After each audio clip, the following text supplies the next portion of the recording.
कृष्णा। तो आज हम जानेंगे भगवान जगन्नाथ के रथ यात्रा के बारे में। विश्व प्रसिद्ध रथ यात्रा जगन्नाथ यात्रा का लॉकडाउन के बावजूद उत्साह चरम पर है। जब यह भव्य यात्रा आरंभ होगी तो इसकी रौनक और खूबसूरती देखने लायक होगी। आइए जानते हैं भगवान जगन्नाथ के रथ यात्रा से जुड़ी ये खास और रोचक बातें। पुरी में स्थित जगन्नाथ मंदिर भारत के 4 पवित्र धामों में से एक है। वर्तमान मंदिर 800 वर्ष से अधिक प्राचीन है, जिसमें भगवान श्री कृष्ण जगन्नाथ रूप में विराजित है। साथ ही यहाँ उनके बड़े भाई बलराम और उनकी बहन सुभद्रा भी पूजे जाते हैं। पूरी रथ यात्रा के लिए बलराम श्री कृष्ण और देवी सुभद्रा के लिए 3 अलग अलग रथ निर्मित किए जाते हैं। रथ यात्रा के सबसे आगे बलराम जी का रथ, उसके बाद बीच में देवी सुभद्रा का रथ और सबसे पीछे भगवान श्री कृष्ण जगन्नाथ का रथ। इसे उनके रंग और ऊंचाई से पहचाना जाता है। बलराम जी के रथ को ताल ध्वज कहते हैं, जिसका रंग लाल और हरा होता है। देवी सुभद्रा के रथ को दर्प दलन या पद्म रथ कहा जाता है, जो काले या नीले और लाल रंग का होता है। जबकि भगवान जगन्नाथ के रथ को नदी घोष या गरुड़ ध्वज कहते हैं। इसका रंग लाल और पीला होता है। इन रथों के निर्माण में किसी भी प्रकार के कील या कांटे या अन्य किसी धातु का प्रयोग नहीं किया जाता है। रथों के लिए काष्ठ का चयन वसंत पंचमी के दिन से शुरू होता है और उनका निर्माण अक्षय तृतीया से प्रारंभ होता है। जब तीनों रथ तैयार हो जाते हैं, तब छर पहनरा नामक अनुष्ठान संपन्न किया जाता है। इसके तहत पुरी में गजपति राजा पालकी में यहाँ आते हैं और इन तीनों रथों की विधिवत पूजा करते हैं और सोने की झाड़ू से मंडप और रास्तों को साफ करते हैं। आषाढ़ माह के शुक्ल पक्ष की द्वितीया तिथि को रथ यात्रा आरंभ होती है।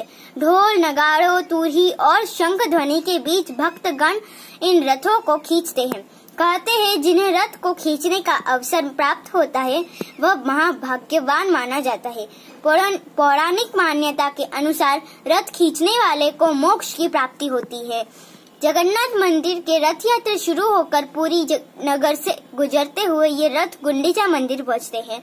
यहाँ भगवान जगन्नाथ, बलभद्र और देवी सुभद्रा 7 दिनों के लिए विश्राम करते हैं। गुंडीचा मंदिर में भगवान जगन्नाथ के दर्शन को आराप दर्शन कहा जाता है। गुंडीचा मंदिर को गुड़ीचा बाड़ी भी कहते हैं। यह भगवान की मौसी का घर है। इस मंदिर के बारे में पौराणिक मान्यता है कि यहीं पर देव शिल्पी विश्वकर्मा ने भगवान जगन्नाथ, बलभद्र और देवी की प्रतिमाओं का निर्माण किया था। कहते हैं कि रथ यात्रा के तीसरे दिन यानी पंचमी तिथि को देवी लक्ष्मी भगवान जगन्नाथ को ढूंढते हुए यहाँ आती है। तब द्वैतापति दरवाजा बंद कर देते हैं, जिससे देवी लक्ष्मी रुष्ट होकर रथ का पहिया तोड़ देती है और हेरो गोहिरी साहीपुरी नामक एक मोहल्ले में, जहाँ देवी लक्ष्मी का मंदिर है, वहाँ लौट जाती है। बाद में भगवान जगन्नाथ द्वारा रुष्ट देवी लक्ष्मी मनाने की परंपरा भी है। यह मान मनोबल संवादों के माध्यम से आयोजित किया जाता है, जो एक अद्भुत भक्ति रस उत्पन्न करती है। आषाढ़ माह के 10वें दिन सभी रथ पुनः मुख्य मंदिर की ओर प्रस्थान करते हैं। रथों की वापसी की इस यात्रा की रस्म और बहुड़ा यात्रा कहते हैं। जगन्नाथ मंदिर वापस पहुंचने के बाद भी सभी प्रतिमाएं रथ में ही रहती है। देवी देवताओं के लिए मंदिर के द्वार अगले दिन एकादशी को खोले जाते हैं। तब विधिवत स्नान करवाकर वैदिक मंत्रों उच्चारण कर बीच देव विग्रह को पुनः प्रतिष्ठित किया जाता है। वास्तव में रथ यात्रा एक सामुदायिक अनुष्ठानिक पर्व है। इस अवसर पर घरों में कोई भी पूजा नहीं होती है और न ही किसी प्रकार का उपवास रखा जाता है। एक अहम बात यह है कि रथ यात्रा के दौरान यहाँ किसी प्रकार का जाति भेद देखने को नहीं मिलता है।